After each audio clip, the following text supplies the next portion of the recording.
Dica número 1. Já fui interpretado por Anthony Hopkins nos cinemas. Dica número 2. Fui um rei guerreiro medieval. Dica número 3. Me casei com Berengária de Navarra. Dica número 4. Morri por consequência de uma flechada no ombro. Dica número 5. Durante meu governo de 10 anos, estive por apenas 6 meses em meu próprio território.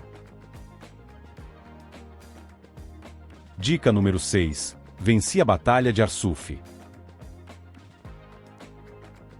Dica número 7. Declarei guerra à França de Filipe II. Dica número 8. Meu pai deu início ao domínio normando sobre a Irlanda. Dica número 9. Meu irmão assinou a Magna Carta. Dica número 10. Assinei a Paz de Jaffa com o rei muçulmano Saladino. Dica número 11. Fui um dos líderes da Terceira Cruzada, ao lado de Filipe Augusto e Frederico Barbarruiva. Dica número 12. Lutei ao lado dos Cavaleiros Templários. Dica número 13. Sou filho de Henrique II. Dica número 14. Sou irmão de João sem terra.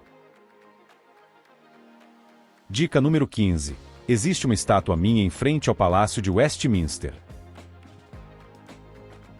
Dica número 16. Nasci em 1157 e morri em 1199. Dica número 17. Sou da dinastia Plantageneta.